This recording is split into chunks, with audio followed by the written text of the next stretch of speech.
నమస్కారం city cable CPC news కి స్వాగతం. ముందుగా ముఖ్యాంశాలు.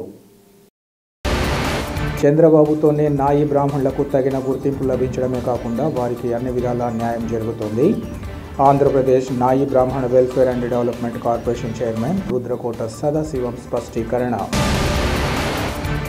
కడప నగరపాలక సంస్థ సర్వసభ్య సమావేశ అజెండా విషయంగా చట్టబద్ధంగా ముందుకు సాగుతాం. నగరపాలక సంస్థ న్యాయవాది సుధాకర్ బాబ్జీ వెల్లడి. అత్యాధునిక డిజైన్ల వస్త్రాలకు నిలయమైన శుభమస్తు షాపింగ్ మాల్ నిర్వాహకులు కొనుగోదారులకు విలువైన బహుమతులు అందజేస్తూ ప్రోత్సహించడాన్ని స్వాగతిస్తున్నామని నగర ప్రముఖులు 25వ డివిజన్ కార్పొరేటర్ సూర్యనారాయణరావు తెలిపారు. కడప నగరం ఎర్రముకపల్లెలో గల శుభమస్తు షాపింగ్ మాల్ను నిర్వహించిన లక్కీ డిప్ కార్యక్రమంలో సూర్యనారాయణరావు ముఖ్య అతిథిగా పాల్గొన్నారు. ఈ సందర్భంగా ఆయన మాట్లాడుతూ శుభమస్తు షాపింగ్ మాల్లోని వస్త్రాలకు విశేష గుర్తింపు ఉందన్నారు. నాణ్యత మన్నికకు పేరుగా ఇక్కడి వస్త్రాలు నిలుస్తున్నట్లు ఆయన పేర్కొన్నారు. తెలుగువారు ఘనంగా నిర్వహించుకునే సంక్రాంతి పండుగను పురస్కరించుకొని లక్కీ డిప్ తీసి బహుమతులు అందచేయడం అభినందనీయమన్నారు. ప్రస్తుతం అందచేస్తున్న ద్విచక్ర వాహనాలకు తోడు ఈ నెల 16వ తేదీన జరిగే లక్కీ డిప్లో కారును బహుమతిగా అందచేయనున్నట్లు ఆయన తెలిపారు. ప్రతి ఒక్కరూ శుభమస్తు షాపింగ్ మాల్ను సందర్శించి వస్త్రాలోకంలో విహరిస్తూ తమకు నచ్చిన దుస్తులను కొనుగోలు చేయవచ్చన్నారు. ప్రజలు షాపింగ్ మాల్ నిర్వాహకుల వ్యాపార కార్యకలాపాల అభివృద్ధికి తమ వంతుగా తోడ్పాటు అందించాలని ఈ సందర్భంగా కోరారు.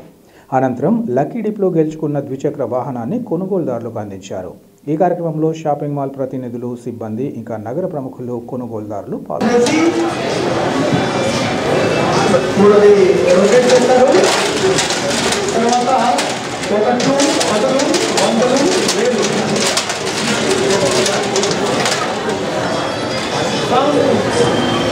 మొదటి నంబర్ 1 స్థానంలో తీసుకున్న లక్కీ నంబర్ 5. ఇంకా లక్కీ డ్రా పూర్తి కాలేదు. ఇలా ప్రతిసారి తీస్తారు నంబరు. చివరి నంబర్ వచ్చేదాకా మనకు లక్కీ సూపర్ విజేత ప్రకటిస్తారు. ముఖ్య అతిథి సూర్యనారాయణ గారు సిటీ కేబుల్ అండి. మొదటి స్థానంలో ఉన్న నంబర్ తీశారు 2.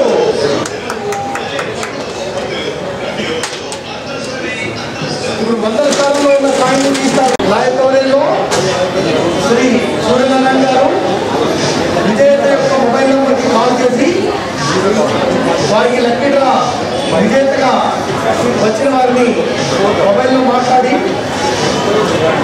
ఇవాటి లక్కీ డ్రా విజేతగా వారితో మాట్లాడి ప్రకటిస్తారు.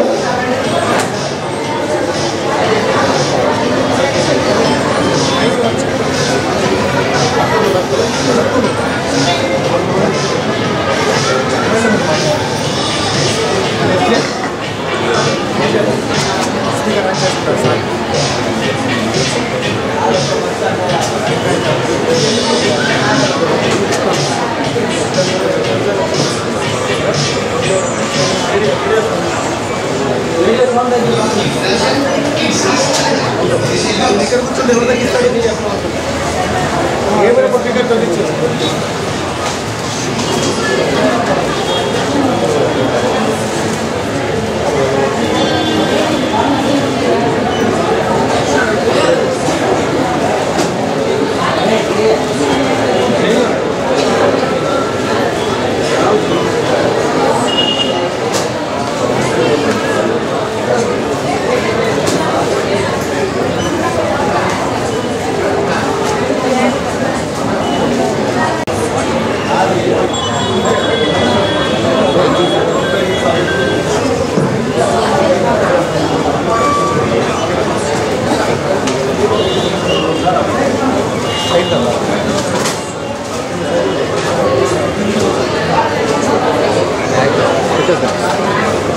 రెండో లక్కీ డ్రాకి విచ్చేసిన వాళ్ళందరికీ స్వాగతం.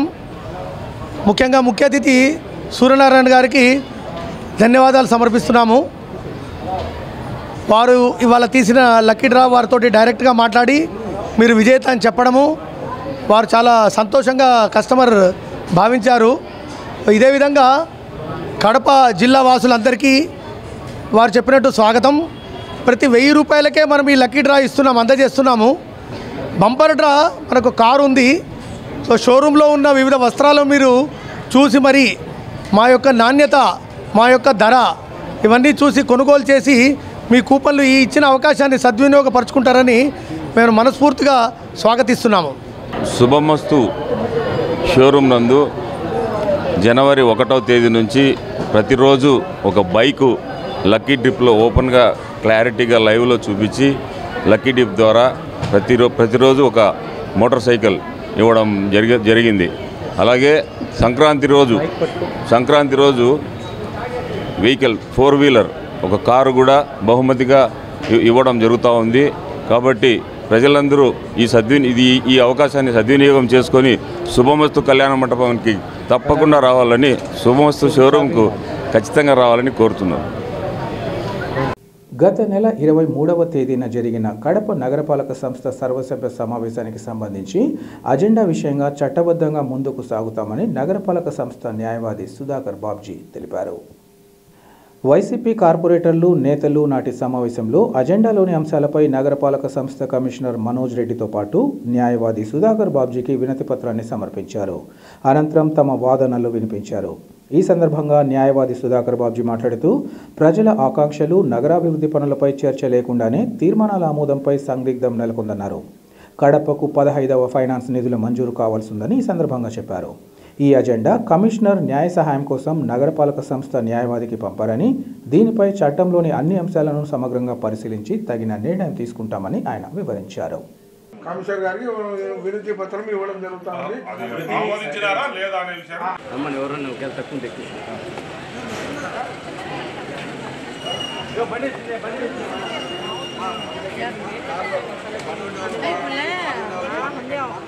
All the best. నిమ్మ ఇచ్చేసారా? నిత్య రాలేదు. తినేయానికి చల్లగా ఉండాలి, వెళ్ళిపోవాలి.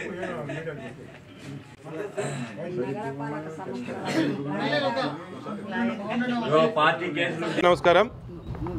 ఈరోజు సర్వసభ్య సమావేశం, గత జరిగిన సర్వసభ్య సమావేశాన్ని జరిగినటువంటి అంశాలను ఆమోదం తెలిపి ప్రభుత్వానికి నివేదిక ఇవ్వాల్సినటువంటి అవసరం ఉంటుంది. కాబట్టి అది ఇంతవరకు పంపకుండా అధికార పార్టీకి కమిషనర్ గారు తొత్తుగా వ్యవహరిస్తూ మేము చెప్తే, ఎందుకంటే ఉదయం నుంచి కూడా ఆ రోజు సభలో జరిగిన అంశాలన్నీ కూడా మీరు అందరూ కూడా చూడడం జరిగింది. అక్కడ ఉన్న అంశాలన్నీ కూడా చించడము గౌరవ ఎమ్మెల్యే గారు కానీ ఇంకా కొత్తగా మా నుంచి వెళ్ళిన కార్పొరేటర్ కానీ చేయడం జరిగింది. దాని మధ్యాహ్నం సభ వాయిదా వేసిన తర్వాత సభలో అంశాలన్నీ కూడా ఏకగ్రీవ తీర్మానం చేయడం జరిగింది. ఇది దేనికి చేశాము అంటే, ఎక్కడ మా పర్సనల్ మాకు సంబంధించింది కానీ మా వైఎస్ఆర్ కాంగ్రెస్ పార్టీకి సంబంధించిన అంశం కాదు. ఇది కడప నగరానికి అభివృద్ధికి సంబంధించిన అంశం కాబట్టి కడప నగర అభివృద్ధిలో భాగంగా మేమందరం కూడా మేము చదువుకున్నాం, దీన్ని ఏకగ్రీవ తీర్మానం చేస్తామని చెప్పి ఆమోదించడం జరిగింది. ఈ రోజు వరకు కమిషనర్ గారిని ఈరోజు మార్నింగ్ వెళ్ళి మళ్ళీ గుర్తు చేసాం. ఏంటి సార్ పంపించారా అంటే, లేదండి నాకు అక్కడ గొడవ జరిగింది, ఆ గొడవలో నేను ఎంచుకునేదానికి నాకు వీలు కాలేదు, నేను లీగల్ ఒపీనియన్కి పంపించాను అని చెప్తున్నాడు ఆయన.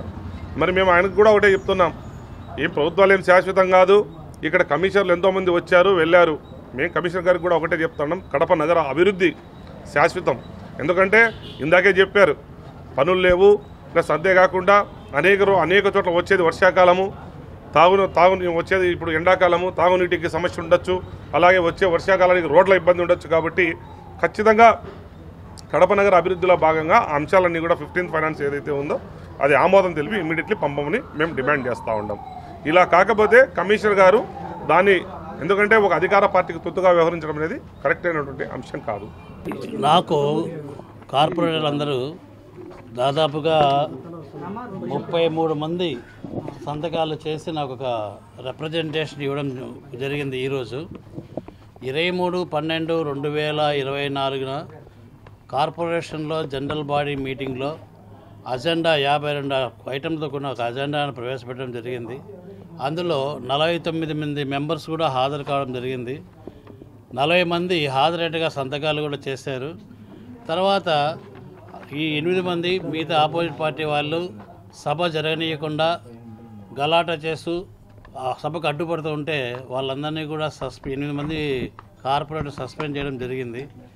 అటు పిమ్మట అజెండాలోని వాస్తవాలకు సంబంధించి ప్రతి కాపీని ప్రతి కార్పొరేటర్కు ఏపీ కార్పొరేషన్ చట్ట ప్రకారము వారం దినముల మునిపే అందజేయడం జరిగింది. కాబట్టి ప్రతి కార్పొరేటర్కి అజెండా అంశం మీద సరైన అవగాహన ఉంది.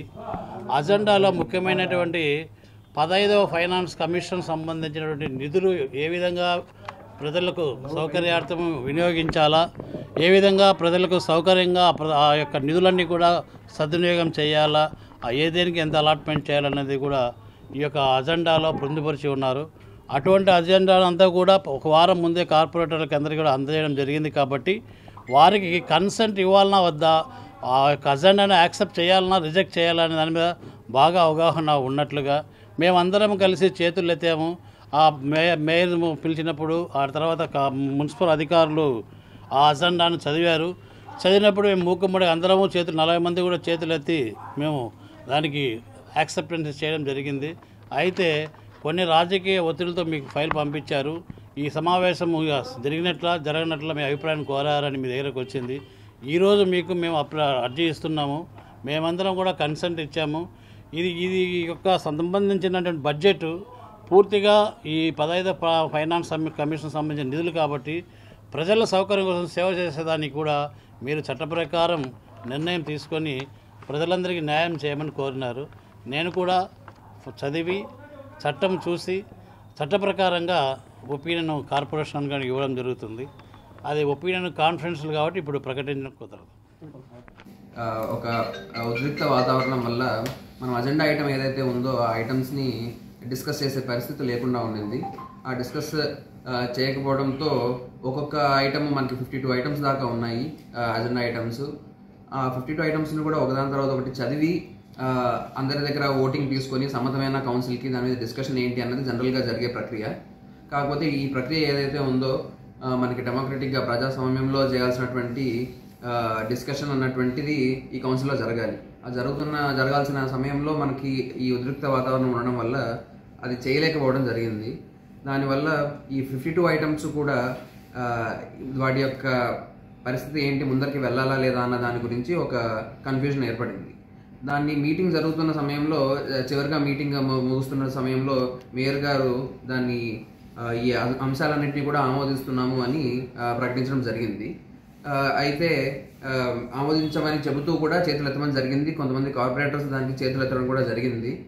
మనం దానికి సంబంధించినటువంటి వీడియో షూటింగ్స్ అవి కూడా చూసాము. దీనికి సంబంధించి ఎంతమంది ఈ అజెండాని ఆమోదం తెలుపుతూ చేతులు ఎత్తారన్నది ఒక డౌట్గా ఉంది. దానికి తోడుగా ఏవైతే ఐటమ్స్ ఉన్నాయో ఒక్కొక్క ఐటమ్ చదివి మనము డిస్కషన్ చేసి దాని మీద ఓటింగ్ జరపాల్సిన అవసరం ఉంటుంది జనరల్గా. కానీ అందరూ ఓటింగ్ చేశారు అని అంటే దాన్ని మనం ఆమోదించడం జరుగుతుంది. సో ఈ 23వ తేదీన జరిగిన దాంట్లో ఎంతమంది దానికి ఆమోదం తెలుపుతూ ఓటింగ్ వేశారు అన్న విషయము ఒక క్లారిటీ రావట్లేదు మనకున్న వీడియోల ప్రకారం కానీ ఆ డిస్కషన్ ప్రకారం కానీ. సో ఇలా ఒక కన్ఫ్యూజన్ ఉన్న సమయంలో ఆ డెసిషన్ ఏమి తీసుకోవాలి, ఆ 52 అంశాలు ఆమోదింపబడ్డాయా లేదా అన్నది క్లారిటీ కోసం ఒక లీగల్ ఒపీనియన్ కోసం మనము స్టాండింగ్ కౌన్సిల్కి రాయడం జరిగింది. ఈ విధంగా గొడవ జరగడం వల్ల డిస్కషన్ చేయలేకపోయాము. ఓటింగ్ కూడా గందరగోళం మధ్యన జరిగింది. ఆ ఓటింగ్లో ఎంతమంది దానికి ఆమోదం తెలిపారు, ఎంతమంది తెలపలేదు అన్న విషయం మనం కరెక్ట్గా అసెస్ చేయలేకపోతున్నాము. సో ఇటువంటి సమయంలో మేయర్ గారు చెప్తున్న దాన్ని బట్టి అండ్ ఆ తర్వాత కార్పొరేటర్లు వచ్చి చెప్తున్న దాన్ని బట్టి మనము దాన్ని ఆమోదం తెలపచ్చా, లేక కౌన్సిల్లో జరగాల్సిన డిస్కషన్ అండ్ కౌన్సిల్లో జరగాల్సిన ఓటింగ్ జరగలేదు కాబట్టి దాన్ని మనము మళ్ళీ ఒకసారి పెట్టుకొని మళ్ళీ ఆమోదం తెలుపుకోవాల్సిన అవసరం ఉంటుందా అన్న విషయాన్ని మనకు ఒక క్లారిటీ రావాల్సి ఉంది. దాన్నే మనం లీగల్ ఒపీనియన్ కోసం రాసాము. ప్రొసీజర్ అన్నది ఏంటి అన్న దాని మీద ఒక క్లారిటీ మనకు రావాల్సిన అవసరం ఉంది. క్లియర్గా మనకున్న యాక్ట్లో ఇలా జరిగితే ఇలా చేయాలి, ఇలా జరిగితే ఇలా చేయాలి అన్నటువంటి ఒక డీటెయిల్డ్ యాక్ట్ అన్నది మనకి లేదు. ఆ రూల్స్ అన్నది డీటెయిల్డ్గా లేవు. ప్రతిసారి కూడా మీటింగ్లో జరుగుతున్నటువంటివి నామ్స్ ప్రకారం, ముందు జరుగుతున్నటువంటి ట్రెడిషన్స్ ప్రకారం వెళ్తూ వస్తూ ఉంటాము. ఈ విషయంలో ముందు ఇటువంటి పరిస్థితి జరగలేదు కాబట్టి దీనికి సంబంధించి ఎవరు కూడా చెప్పడానికి కొంచెం డౌట్స్లోనే ఉన్నారు. అందువల్ల మనము ఒక లీగల్ ఒపీనియన్ తీసుకుంటే దీని మీద కరెక్ట్గా లా ప్రకారం చేయగలము, రూల్స్ ప్రకారం చేయగలము అనే ఉద్దేశంతో దీనికి ఒక ఫైనాలిటీ తీసుకురావడం కోసం మనము స్టాండింగ్ కౌన్సిల్కి రాసాము. అక్కడ నుంచి వాళ్ళ ఒపీనియన్ వచ్చిన తర్వాత ఒకవేళ ఈ అంశాలన్నీ ఆమోదింపబడినట్టే అని చెబితే దాని ప్రకారం వెళ్ళటమా, లేక లేదు వీటిని మళ్ళీ ఒకసారి పెట్టుకొని చర్చించి ఓటింగ్ అన్నది నీట్గా జరిపి ఆ ఓట్స్ అని లెక్కించుకొని ఒక్కొక్క అంశం తర్వాత ఒక్కొక్క అంశాన్ని తీసుకొని ఓటింగ్ చేయించుకొని దాన్ని ఆమోదించుకోవడమా అన్న విషయం గురించి తదుపరి నిర్ణయం తీసుకోవడం జరుగుతుంది. రాష్ట్ర ముఖ్యమంత్రి చంద్రబాబుతోనే బీసీలోని నాయి బ్రాహ్మణులకు తగిన గుర్తింపు లభించడమే కాకుండా వారిని అన్ని విధాలా ఆదుకోవడం జరుగుతుందని Andhra Pradesh Nayi Brahmana welfare and development corporation chairman Rudrakota Sadasivam తెలిపారు. కడప నగరంలోని నూర్జహాన్ కళ్యాణ మండపంలో ఏపీ రాష్ట్ర నాయి బ్రాహ్మణ సంక్షేమ సంఘం సమావేశాన్ని నిర్వహించారు. ఈ సమావేశానికి ముఖ్య అతిథిగా విచ్చేసిన సదాశివం మాట్లాడుతూ దేశంలో ఎక్కడా లేని విధంగా టీడీపీ వ్యవస్థాపకులు మాజీ ముఖ్యమంత్రి ఎన్టీ రామారావు నాయి బ్రాహ్మణులకు రాజకీయంగా, ఆర్థికంగా, సామాజికంగా, విద్యాపరంగా ప్రోత్సహిస్తూ ఫెడరేషన్ ఏర్పాటు చేశారన్నారు. అనంతరం బడుగు బలహీన వర్గాల ఆశాజ్యోతిగా నిలిచిన చంద్రబాబు ఫెడరేషన్ను కార్పొరేషన్గా అప్గ్రేడ్ చేసి అనేక మందికి రుణాలు మంజూరు చేసి ఆర్థికంగా ఆదుకున్న ఘనత వహించారన్నారు. బీసీ వర్గాలకు టీడీపీతో గుర్తింపు వచ్చిన విషయం జగమెరిగిన సత్యమన్నారు. 2014-19 కాలంలో అనేక బీసీ సంక్షేమ పథకాలు అమలు చేయగా 2019 తర్వాత వైఎస్ జగన్ పాలనలో 56 కార్పొరేషన్లు వేసినప్పటికీ నిధులు మంజూరు చేయకపోవడంతో ఎలాంటి ప్రయోజనం చేకూరలేదన్నారు. అంతేకాకుండా బీసీల్లో కుల వృత్తిదారులు అందించే పనిముట్లకు సంబంధించి ఆదరణ పథకాన్ని జగన్ నిలిపివేయడమే కాకుండా బీసీ సబ్ ప్లాన్ నిధులు దారి మళ్లించారన్నారు. వైసీపీ పాలనలో బీసీలకు సంబంధించి విదేశీ విద్య, గురుకుల పాఠశాలలు, స్కాలర్షిప్లు అందకుండా పోయాయన్నారు. ఇప్పటికే రాష్ట్రంలో కూటమి ప్రభుత్వం ఇచ్చిన హామీలు అమలు చేస్తుండగా రాబోయే కాలంలో మిగిలిన హామీల అమలుకు చర్యలు చేపట్టడం జరుగుతుందని ఆయన వివరించారు. బీసీల్లోని నాయి బ్రాహ్మణులను అవమానించే వారిపై కేసు నమోదుకు ప్రత్యేక చట్టం తీసుకొచ్చేందుకు కృషి చేస్తున్నట్లు ఆయన తెలిపారు. ఈ కార్యక్రమంలో ఏపీ నాయి బ్రాహ్మణ సంక్షేమ సంఘం జిల్లా అధ్యక్షుడు పత్తూరు గురుస్వామి, నాయకులు రంగయ్యతో పాటు ఇతర కార్యవర్గ సభ్యులు పెద్ద ఎత్తున నాయి బ్రాహ్మణులు పాల్గొన్నారు. 15 మంది సభ్యులుంటే 30 లక్షల రూపాయలు కొంచెం ఆర్థికంగా ఆదుకున్నారు. పనిచేసే ఓనర్స్ మాత్రమే 10,000 రూపాయలు 11 సంవత్సరానికి ఇచ్చినారే తప్ప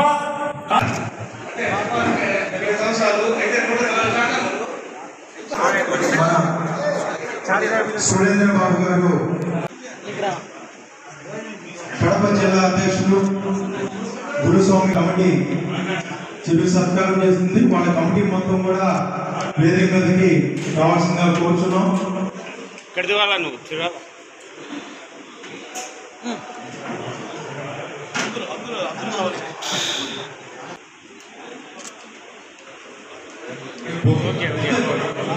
Andhra Pradesh Nayi Brahmana welfare and development corporation chairman. భారతదేశంలో ఎక్కడా లేని విధంగా గౌరవనీయులు, పూజ్యులు, విశ్వవిఖ్యాత నట సార్వభౌమ పద్మశ్రీ నటరత్న ఎన్టీ రామారావు గారు ఆనాడు పెద్ద మనసుతో నాయి బ్రాహ్మణులు రాజకీయంగా, ఆర్థికంగా, సామాజికంగా, విద్యాపరంగా వెనకబడి ఉండారని ఆనాడు పెద్ద మనసు చేసుకుని విశాల దృక్పథంతో నాయి బ్రాహ్మణ ఫెడరేషను ఏర్పాటు చేయడం జరిగింది. తరువాత బడుగు బలహీన వర్గాల ఆశా జ్యోతి, నిరంతర శ్రమజీవి, 2047 సృష్టికర్త గౌరవ ముఖ్యమంత్రి వర్యులు నారా చంద్రబాబు నాయుడు గారు ఫెడరేషన్ను కార్పొరేషన్గా అప్గ్రేడ్ చేసి అనేక స్వయం సహాయక రుణాలు ఇచ్చి అనేక మందికి లోన్లు ఇచ్చి నాయి బ్రాహ్మణులను ఆర్థికంగా ఆదుకున్న ఘనత నారా చంద్రబాబు నాయుడు గారికి. నాయి బ్రాహ్మణులకు తెదేపాతోనే గుర్తింపు వచ్చిందని నేను ఈ సందర్భంగా తెలియజేస్తున్నా. 2014-19 మధ్యకాలంలో నాయి బ్రాహ్మణ సోదరులకు అనేక స్వయం సహాయక రుణాలు కానీ, బీసీ సంక్షేమ పథకాలు కానీ అద్భుతంగా అందినాయి. తర్వాత 2019 తర్వాత వైఎస్ జగన్మోహన్ రెడ్డి గారి ప్రభుత్వంలో 56 బీసీ కార్పొరేషన్లు వేసినారే కానీ ఏ ఒక్క కార్పొరేషన్ కూడా ₹1 రుణాలు ఇచ్చిన పాపాన పోలేదు. అద్భుతమైన బీసీ సంక్షేమ పథకాలన్నింటినీ కూడా ఆపివేసినారు. చేతి వృత్తులు, కుల వృత్తులు ఎవరైతే ఉన్నారో వాళ్ళందరికీ కూడా అద్భుతమైన ఆదరణ పథకం నారా చంద్రబాబు నాయుడు గారు ప్రవేశపెట్టి జగన్మోహన్ రెడ్డి గారు వచ్చి ఆదరణ పథకాలు నిలిపేసినాడు. ఏవైతే బీసీలకు చట్టబద్ధంగా ఖర్చు చేయాలనో బీసీ సప్లాన్ నిధులు అవి కూడా నవరత్నాల పేరిట డైవర్ట్ చేసినాడు. ఈ విధంగా బీసీలకు విదేశీ విద్య లేదు, బీసీ హాస్టళ్ళు లేవు, బీసీ గురుకుల పాఠశాలలు లేవు, స్కాలర్షిప్లు లేవు. నారా చంద్రబాబు నాయుడు ప్రభుత్వంలో బీసీలకు అనేక సంక్షేమ పథకాలు, ఏదైతే బీసీ ఉన్నత విద్య ఉందో, విదేశీ విద్య ఉందో వాటన్నింటికి విరివిగా రుణాలు ఇచ్చి విదేశీ విద్యను ఉన్నత విద్యను ప్రోత్సహించినాడు. ఆదరణ పథకం కింద చేతి వృత్తుల్ని కుల వృత్తులను ప్రోత్సహించినాడు. నాయి బ్రాహ్మణ ఫెడరేషన్ ద్వారా అనేక మంది రుణాలు ఇచ్చి నాయి బ్రాహ్మణ సోదరులను ఆదుకున్నాడు. 2,000 ఉన్న పెన్షన్ని ఈరోజు 4,000 రూపాయలు పెన్షన్ చేసినాడు. అదేవిధంగా పేదలకు అన్నా క్యాంటీన్లు మళ్ళా పునరుద్ధరించినాడు. అదేవిధంగా పేద మహిళలకు సబ్సిడీ కింద గ్యాస్ సిలిండర్లు ఇస్తున్నాడు. మళ్ళా నెక్స్ట్ త్వరలోనే తల్లికి వందనం పేరిట కూడా అద్భుతమైన పథకాన్ని నారా చంద్రబాబు నాయుడు గారు తీసుకొచ్చేదానికి ప్రయత్నాలు చేస్తున్నారు. అదేవిధంగా ఏవైతే నాయి బ్రాహ్మణుల్ని ఎవరైతే కులం పేరుతో దూషిస్తారో, ఎవరైతే అవమానపరుస్తారో, దాడులు చేస్తారో వీళ్ళకి కూడా ఒక బలమైన చట్టం ఉండాలని ఆలోచించి బీసీలకు ఒక రక్షణ చట్టం తెచ్చేదానికి నారా చంద్రబాబు నాయుడు గారు సబ్ కమిటీ చేసినారు. అది కూడా త్వరలో కార్యరూపం దాలుస్తుంది. ఈ విధంగానే ఈ 15వ క్యాలెండర్ రిలీజ్ చేయడం జరిగింది. పెద్దలు పిలిచి కార్పొరేషన్ చైర్మన్ గారిని, తర్వాత కులంలో బాగా చదువుకున్నటువంటి ఐపీఎస్ అధికారిని, తర్వాత స్టేట్ క్యాడర్ అధికారిని, తర్వాత సంక్షేమ సంఘం రాష్ట్ర నాయకులను, తర్వాత ఉద్యోగ తరపున వాయిద్యం తరపున అందరినీ కూడా పిలిపించడం జరిగింది. వాళ్ళ సందేశం కూడా మీరు విన్నారు. తర్వాత ఆంధ్రప్రదేశ్ సంక్షేమ సంఘం వారిచే క్యాలెండర్ ఆవిష్కరణ జరుగుతున్నది. అదేవిధంగా మన కడప జిల్లా సంక్షేమ సంఘం అధ్యక్షుడు పత్తూరు గురుస్వామి సారు గారి 14-15 సంవత్సరాలుగా చేయడం అనేది ఒక అద్భుతం. మా కులానికి ఒక వృక్షం లాంటి వాడు. ఆయన అండదండలతో కూడా మేము ఈ స్థాయికి వచ్చాము. అదేవిధంగా ఒకరికి న్యాయ బ్రాహ్మణ చిన్న బీద కుటుంబాలకు కానీ, ఇంకొక మా సంఘీయులకు అందరికి కానీ ఒక సబ్సిడీ రుణాలు అవి అవకాశం ఏదైనా కల్పించినప్పుడు కానీ, అదే పనిముట్లు కానీ దానికి ఆయన చేదోడు వాదోడుగా మాకు అండదండలు చేకూరాలని ప్రార్థిస్తున్నాము. అదేవిధంగా కొన్ని లెటర్ ప్యాడ్లో కూడా వినతి పత్రం ఇవ్వడం జరిగింది. ముఖ్యమంత్రి నారా చంద్రబాబు నాయుడు గారికి ఇవ్వమని మా చైర్మన్ గారిని రిక్వెస్ట్ చేసుకోవడం జరిగింది. దేశంలోని పుదుచ్చేరి, గోవా రాష్ట్రాలకు చెందిన మద్యాన్ని అక్రమంగా తరలిస్తున్న 3 నిందితులను అరెస్ట్ చేసినట్లు జిల్లా prohibition and excise assistant commissioner Chandrasekhar Reddy, superintendent రవికుమార్లు తెలిపారు. ఈరోజు నగరంలోని కడప ప్రొహిబిషన్ అండ్ ఎక్సైజ్ కార్యాలయంలో ఏర్పాటు చేసిన విలేకరుల సమావేశంలో వారు మాట్లాడుతూ, నగర శివార్లలోని శాటిలైట్ సిటీ వద్ద ఇతర రాష్ట్రాలకు చెందిన మద్యం అక్రమంగా తరలిస్తున్నారన్న సమాచారం రావడంతో enforcement inspector Neelakanteswara Reddy, Kadapa prohibition and excise CI Krishnakumar తమ సిబ్బందితో దాడులు చేసి పట్టుకోవడం జరిగిందన్నారు. ఈ దాడుల్లో ఒంటిమిట్టకు చెందిన వై శివ, కమలాపురం మండలానికి చెందిన జి వెంకటేష్, కడప నగరానికి చెందిన పి మహేష్లను అరెస్ట్ చేసినట్లు వారు తెలిపారు. ప్రధాన నిందితుడైన కడప ఐటీఐ సర్కిల్కు చెందిన రఘురామరెడ్డి పరారీలో ఉన్నారన్నారు. వీరి వద్ద నుంచి దాదాపు 3 లక్షల విలువైన 320 ml మద్యం బాటిల్ స్వాధీనం చేసుకుని వారి వద్ద నుంచి ఒక ఐషర్ వాహనం, Tata luggage auto, Indica car, స్కూటీని స్వాధీనం చేసుకోవడం జరిగిందన్నారు. ఈ దాడుల్లో ఎక్సైజ్ ఏఎస్ఎల్ సతీష్, నరసింహారావు ఇంకా సిబ్బంది పాల్గొన్నారు.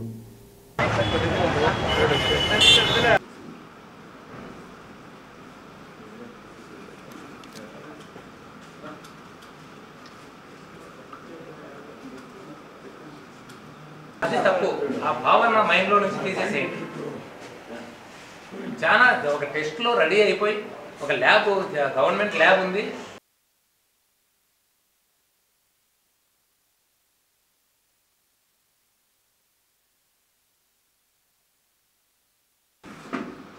Good evening. ఈరోజు ఉదయం 9 గంటల సమయంలో కడప నగర శివార్లలోని అలంకానపల్లి సర్కిల్ కేసీ కెనాల్ సమీపంలో ఒక అనుమానాస్పదంగా ఉన్నటువంటి ఒక కారు దాంతోపాటు ఒక స్కూటీ, మోటార్ సైకిల్, దీన్ని పరిశీలించగా 2 వ్యక్తులు కారులో నుంచి అక్రమ మద్యాన్ని ఆ స్కూటీలోకి మార్చుకుంటున్నారు. వాళ్ళను ప్రశ్నిస్తే దాంట్లో మనకు పాండిచ్చేరి రాష్ట్రానికి చెందినటువంటి మద్యము, నెపోలియన్ కొరియర్ బ్రాండు, అదేవిధంగా మ్యాన్సన్ హౌస్, మెక్డవల్ విస్కీ అనే బ్రాండ్తో గోవా స్టేట్కు సంబంధించినటువంటి లిక్కర్ బాటిల్స్ ఐడెంటిఫై చేయడం జరిగింది. వాళ్ళను ఇంట్రాగేట్ చేయడంతో ఈ మొత్తం స్టాక్ అంతా కూడా కడప ఐటీఐ సర్కిల్లో ఉన్నటువంటి రఘురామరెడ్డి అనేటువంటి వ్యక్తి దీన్నంతా చేయిస్తున్నాడు. అతను రిమైనింగ్ స్టాక్ అంతా శాటిలైట్ సిటీ దగ్గర ఒక టాటా ఏస్, ఒక ఐచర్ వాహనంలో అవి దాచిపెట్టడం జరిగిందని చెప్పారు. అంతటా అక్కడ ఉన్నటువంటి ప్రాపర్టీని అక్కడ సీజ్ చేసి కారు మోటార్ సైకిల్తో సహా తిరిగి ఆ ముద్దాయిలు చెప్పినటువంటి ప్లేస్కు రావడంతో అక్కడ సుమారు టాటా ఏస్ వాహనం ఒకటి, ఎయిచర్ వాహనము, ఇందులో మనకు మొత్తం ఈ 2 ప్లేసుల్లో కలిపి మనకు దొరికినటువంటి మద్యం దాదాపు 28 బాక్సులు, ఒక్కొక్క బాక్సులో 12 బాటిళ్ళు ఉంటాయి. ఇవి మొత్తం 750 ml ఫుల్ బాటిల్ అంటాం మనము మాట్లాడుకునే పరిభాషలో, ఫుల్స్ అంటాం. ఇవి 3 రకాలైనటువంటి బ్రాండ్లు ఉన్నాయి. ఒకటి నెపోలియన్ కొరియర్, ఇది పాండిచ్చేరి స్టేట్కు సంబంధించింది. ఈ గోవా స్టేట్కు సంబంధించినవి 2, మ్యాన్సన్ హౌస్, మెక్డెవల్ విస్కీ. దీని ప్రైజు చూస్తే ప్రైజ్ వేరియేషన్తో పాండిచ్చేరి నుంచి తెచ్చినట్లు మనకు తెలుస్తూ ఉంది. అదేవిధంగా ఈ గోవా స్టేటు అనేటువంటిది ప్రాథమిక పరిశీలనలో మా అధికారులు ఎక్సైజ్ దగ్గర ఉన్నటువంటి ఎక్విప్మెంట్తో చెక్ చేస్తే గోవా నుంచి వచ్చినటువంటిది అది కొంచెం నాసిరకంగా ఉండి నకిలీదని తేలింది. ఈ మొత్తం అంతా కూడా enforcement inspector Neelakanta Reddy, Kadapa town CI Krishnakumar, వారి సిబ్బంది కృష్ణారెడ్డి, రామలింగారెడ్డి, పృథ్వీ, వీళ్ళంతా కూడా దీన్ని చేజ్ చేయడం జరిగింది. తరువాత వీళ్ళు అసలు ఏంది ఇది, ఎలా జరుగుతోంది ఇది అని చూస్తే అక్కడ ఒక మహేష్ అనేటువంటి ఒక వ్యక్తిని పెట్టుకొని ఉన్నాడు, ఈ రఘురామిరెడ్డి. ఈ మొత్తం వ్యక్తులతో అతను వెనకుండి ఇదంతా నడిపిస్తూ ఉన్నాడు. రఘురామిరెడ్డిని అరెస్ట్ చేయాల్సి ఉంది.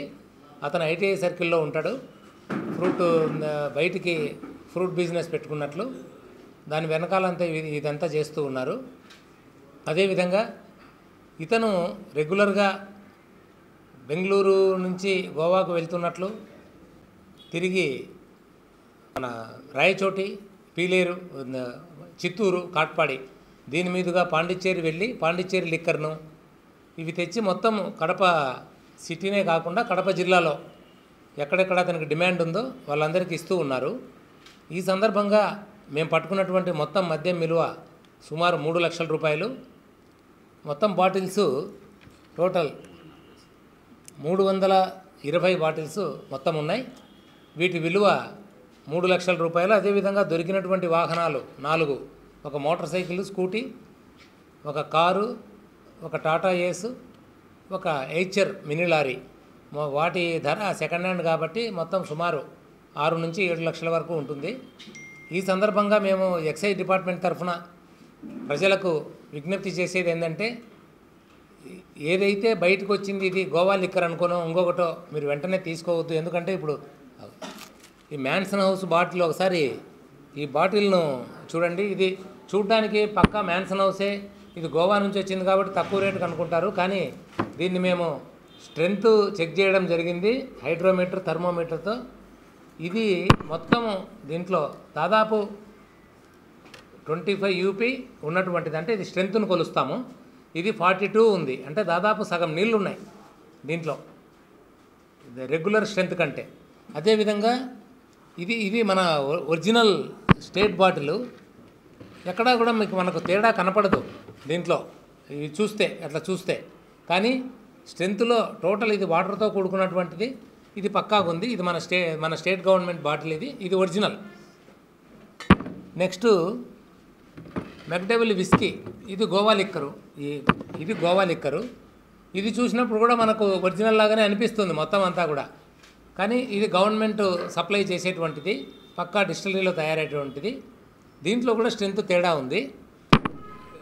ప్రజలు అర్థం చేసుకోవాల్సింది ఏంటంటే, ఎప్పుడు కూడా ఒక ప్రైవేట్ ప్లేస్లో తయారవుతోంది, అది అనధికారికంగా తయారవుతోందంటే అది ఎటువంటి దాంట్లో ఎటువంటివైనా కలపొచ్చు వాళ్ళు.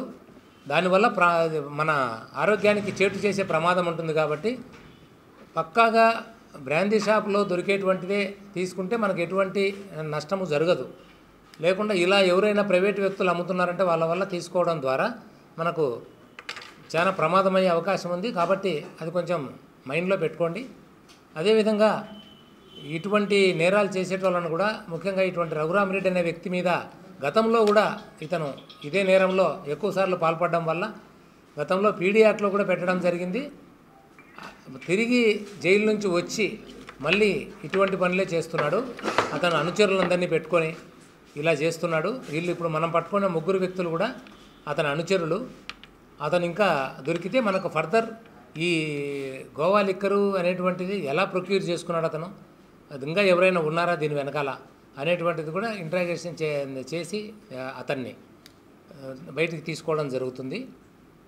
ఈ మొత్తం ఈ కేసులో పాల్గొన్నటువంటి కడప ఎన్ఫోర్స్మెంట్ సిబ్బంది మరియు కడప స్టేషన్ సిబ్బంది వీళ్ళందరినీ కూడా డిపార్ట్మెంట్ తరఫున ఎక్సైజ్ సూపరింటెండెంట్ గారు నేను అభినందించడం జరుగుతుంది. ఈ మొత్తం విషయాలన్నీ కూడా వీళ్ళు ఎవరైతే ఇక్కడ కరెక్ట్గా వర్క్ చేశారో వాళ్ళందరినీ కూడా హెడ్ ఆఫీస్కి కూడా తెలియజేయడం జరిగింది. కేంద్ర రాష్ట్ర ప్రభుత్వాలు అంగన్వాడీ సమస్యల పట్ల నిర్లక్ష్యాన్ని వీడి వారి న్యాయమైన సమస్యలను సత్వరమే పరిష్కరించాలని AP anganwadi workers and helpers union నాయకులు డిమాండ్ చేశారు.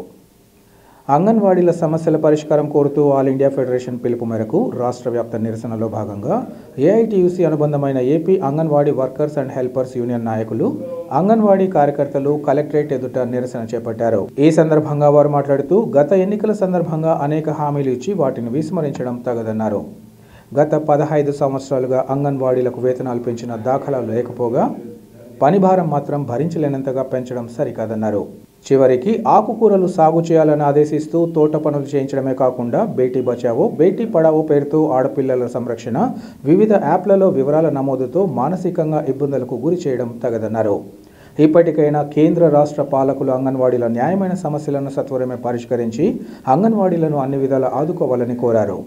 ఈ కార్యక్రమంలో పలువురు ఏఐటీయూసీ నాయకులు, AP anganwadi workers and helpers union నాయకులు, జిల్లాలో పనిచేస్తున్న అంగన్వాడీ కార్యకర్తలు పాల్గొన్నారు. అంగన్వాడీ కార్యకర్తలు ప్రభుత్వ ఉద్యోగులుగా గుర్తించాలి.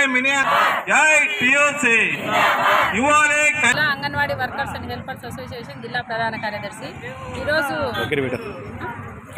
ఈరోజు ఆల్ ఇండియా ఫెడరేషన్ పిలుపు మేరకు, ఏఐటీసీ అనుబంధ పిలుపు మేరకు రాష్ట్రంలోని అన్ని జిల్లా కలెక్టర్ కార్యాలయం ముందు స్కీమ్ వర్కర్లను సమస్యలపైన నిరసన కార్యక్రమం ఇవ్వాలని చెప్పేసి పిలుపునిచ్చింది. ఆ నిరసన కార్యక్రమంలో భాగంగా ఈరోజు కడప జిల్లాలో కడప కలెక్టర్ కార్యాలయం ముందు ఈరోజు అంగన్వాడీలు పెద్ద ఎత్తున నిరసన కార్యక్రమం తీసుకున్నాం. మేము ఈరోజు కేంద్ర రాష్ట్ర ప్రభుత్వాలు అవలంబిస్తున్న స్కీమ్ వర్కర్ల పట్ల అవలంబిస్తున్న తీరును మేము వ్యతిరేకిస్తూ ఈరోజు ఈ నిరసన కార్యక్రమం చేస్తూ ఉన్నాము.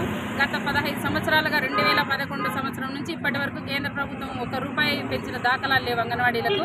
అదేవిధంగా కేంద్ర ప్రభుత్వం చూస్తే రోజు రోజుకు పనిభారం పెంచుతూ పోషణ ట్రాకర్ అని పిల్లల ఎత్తులు బరువులు అందులో నుంచే తీసి ఏ పిల్లాడు ఎంత బరువు ఉన్నాడు, ఎంత ఆరోగ్యంగా ఉన్నాడనే విషయాన్ని కూడా పోషణ ట్రాకర్ ద్వారా కేంద్రం సమాచారం తెప్పించుకుంటుంది. సాక్ష్యం అంగన్వాడీ పేరుతో అంగన్వాడీ కేంద్ర పరిధిలోనే మట్టి తోలిచి ఆకుకూరలు కూరగాయలు పెంచి అంగన్వాడీ కేంద్రాలకు ఖర్చు తగ్గించే విధంగా, ప్రభుత్వాలు ఖర్చు తగ్గించుకునే విధంగా అంగన్వాడీలతోనే తోట పని కూడా చేయిస్తూ మరింత పనిభారం పెంచినారు. బేటీ బచావో బేటీ పడావో పేరుతో ఆడపిల్లలు రక్షించండి, ఆడపిల్లలు చదివించండి అని చెప్పేసి ఆడపిల్లల బాధ్యత కూడా నెత్తికెత్తుకున్నాం. మరి ఇన్ని పనులు చేస్తున్నటువంటి అంగన్వాడీలు మహిళలు కాదా, మరి మా బాధ్యతను ఎందుకని మర్చిపోయినారు ఈ కేంద్ర ప్రభుత్వం అని మేము ఈరోజు నిలదీస్తా ఉన్నాము. ఈరోజు రాష్ట్ర ప్రభుత్వం కూడా అనేక విధాలుగా అనేక పనిభారం పెంచింది. నిద్ర మంచం లేచినప్పటి నుంచి యాప్లలో ఒకటి కాదు 2 కాదు అనేక రకాల యాప్లు పెట్టి చేసిన పనినే చేయిస్తూ ఉదయం 8 గంటల నుంచి రాత్రి 8 గంటల వరకు పనిచేయాల్సిన పరిస్థితులు ఉన్నాయి. జీతం చూస్తే గొర్రెతేక బెత్తడి అనే విధంగానే ఉంది. పక్కనే ఉన్నటువంటి తెలంగాణ రాష్ట్రంలో ఈరోజు 18,000 అనౌన్స్ చేసి అంగన్వాడీ కార్యకర్తలకు 18,000 రూపాయలు ఇస్తా ఉన్నారు. మరి గత ప్రభుత్వం చేసిన పని ఈ ప్రభుత్వం చేస్తూ ఉంది. ఆ రోజు అన్ని టెంట్ల దగ్గరికి ఇప్పుడున్నటువంటి కూటమి ప్రభుత్వం వచ్చి మీకు న్యాయమైన కోరికలు ఇవన్నీ కూడా మేము ఇవన్నీ పరిష్కరిస్తామని చెప్పిన వాళ్ళు ఈరోజు భూతద్దాలు వేసుకుని ఎత్తికినా కూడా కనపడిన పరిస్థితి కనపడతా ఉంది. ఇదే పరిస్థితి కూడా ఎదురైతే అంగన్వాడీ సమస్యలు పరిష్కరించకపోతే గత ప్రభుత్వానికి పట్టిన పరిస్థితి ఈ ప్రభుత్వానికి కూడా పట్టిస్తామని చెప్పి తెలియజేస్తున్నాను. భవిష్యత్తులో కేంద్ర రాష్ట్ర ప్రభుత్వాలు మా అంగన్వాడీ కోరికలు, స్కీమ్ వర్కర్లు అయినటువంటి ఆశ, అంగన్వాడీ మధ్యాహ్నం వాళ్ళ సమస్యలన్నింటినీ పరిష్కరించకపోతే చెలో ఢిల్లీ కూడా పెట్టడానికి మేము సిద్ధంగా ఉన్నామని తెలియజేస్తా ఉన్నాను. వార్తలు ముగించే ముందు ముఖ్యాంశాలు మరోసారి. చంద్రబాబుతోనే నాయి బ్రాహ్మణులకు తగిన గుర్తింపు లభించడమే కాకుండా వారికి అన్ని విధాలా న్యాయం జరుగుతుంది. Andhra Pradesh Nayi Brahmana welfare and development corporation chairman Rudrakota Sadasivam స్పష్టీకరణ. కడప నగరపాలక సంస్థ సర్వసభ్య సమావేశ అజెండా విషయంగా చట్టబద్ధంగా ముందుకు సాగుతాం. నగరపాలక సంస్థ న్యాయవాది సుధాకర్ బాబ్జీ వెల్లడి. సిటీ కేబుల్ సిపిసి న్యూస్ ఇంతటితో సమాప్తం. నమస్కారం.